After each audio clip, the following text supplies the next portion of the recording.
Share বাজারের খবর নিয়ে আলোচনায় সবাইকে স্বাগত। আজ যে খবরে রহিম টেক্সটাইলের শেয়ার হল্টেড হলো, এটা আমরা বাজার নিউজের সময় পুরোপুরি বিশ্লেষণ করব। অন্যদিকে ক্রেতার অভাব নেই ইসলামী ব্যাংকের শেয়ারে, এই শেয়ারটি নিয়েও আমরা, এবং তারপরে আরেকটি খবর রয়েছে শেয়ার বাজারে বড় ক্ষতি করেছে ফ্লোর প্রাইস। এই শেয়ার বাজারে ফ্লোর প্রাইস আরোপের ফলে যে বড় ধরনের ক্ষতি হয়েছে সেই বিষয়টি জানিয়েছে সিএফএ সোসাইটি বাংলাদেশ।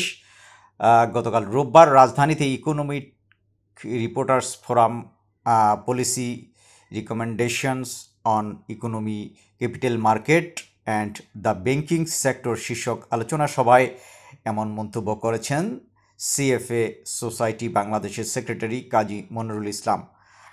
তিনি বলেছেন যে আমাদের দেশের শেয়ার বাজারে ফ্লোর প্রাইস অনেক বড় ক্ষতি করে ফেলেছে। বিদেশি বিনিয়োগকারীদের কাছে আমাদের বাজার সম্পর্কে একটি নেতিবাচক ধারণা তৈরি হয়েছে বলে তিনি মনে করেন। আসলেই তো এই ফ্লোর প্রাইসটি কিন্তু পুঁজিবাজারের জন্য খুবই যে নেতিবাচক ছিল, সেটা কিন্তু ধীরে ধীরে সাধারণ বিনিয়োগকারীদের পুঁজি রক্ষার কথা বলা হলেও আসলে পুঁজি রক্ষা তো হয়নি, বরঞ্চ এই ফ্লোর প্রাইসের সুযোগ নিয়ে একটি শ্রেণী ব্লক মার্কেট থেকে শেয়ার কিনে মূল মার্কেটে বিক্রি করে কিন্তু বড় ধরনের ক্ষতি করেছেন সাধারণ বিনিয়োগকারীদের।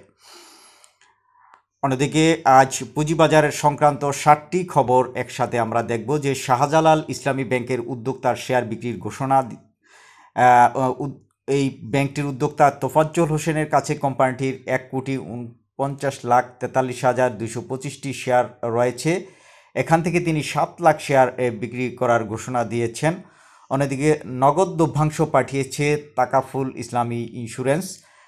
পুঁজিবাজারে তালিকাভুক্ত তাকাফুল ইসলামী ইন্স্যুরেন্স কোম্পানিটি 31 ডিসেম্বর 2023 সমাপ্ত হিসাব বছরের জন্য ঘোষিত নগদ লভ্যাংশ বিনিয়োগকারীদের কাছে পাঠিয়েছে, এই সংক্রান্ত জানিয়েছে তথ্য কোম্পানিটি। তারপর এনআরবিসি ব্যাংকের উদ্যোক্তা পরিচালকের শেয়ার হস্তান্তর।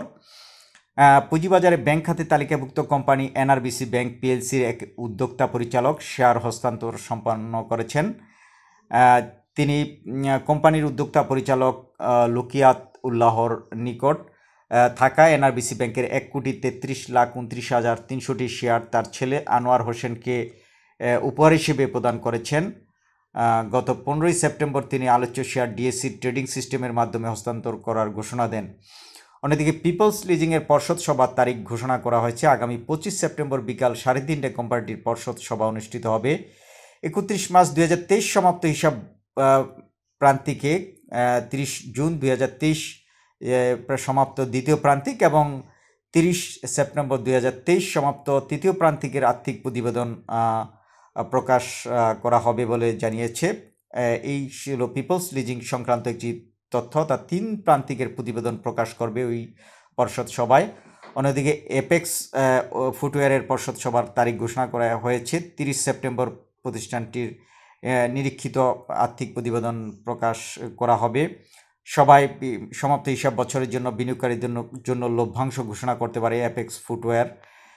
অন্যদিকে ইউসিবির উদ্যোক্তা শেয়ার গ্রহণের ঘোষণা দিয়েছে। পুঁজিবাজারের তালিকাভুক্ত ইউনাইটেড কমার্শিয়াল ব্যাংক পিএলসির সাবেক চেয়ারম্যান মৃত এম.এ. হাশেমের নামে থাকা শেয়ার তার উত্তরাধিকারী গ্রহণের ঘোষণা দিয়েছেন।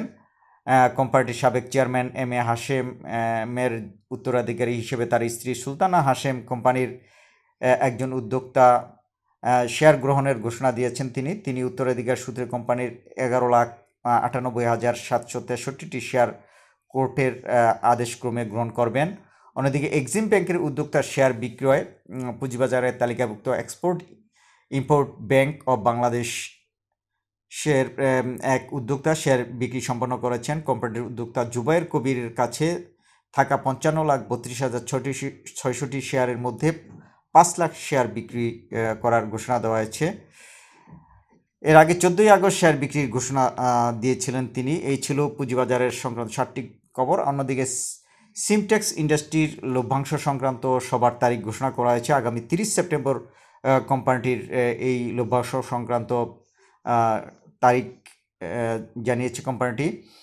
এরপর শেয়ার দর বেড়েছে ইসলাম ব্যাংকের। গত সপ্তাহ জুড়েই কিন্তু এই ইসলাম ব্যাংকের শেয়ার দর বেড়েছে।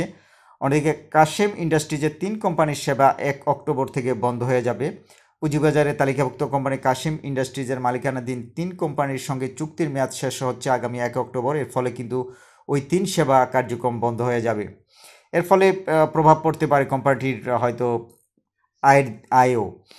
উৎপাদনে ফিরেছে অন্যদিকে এসকে টিমস, বিবিধ খাতে তালিকাভুক্ত ভুল আলোচিত মতিউর রহমান যে এনবিআরের কর্মকর্তা, তার মালিকানাধীন প্রতিষ্ঠান এই এসকে টিমসের যে উৎপাদন বন্ধ করা হয়েছিল তা কিন্তু আবার উৎপাদনে ফিরেছে।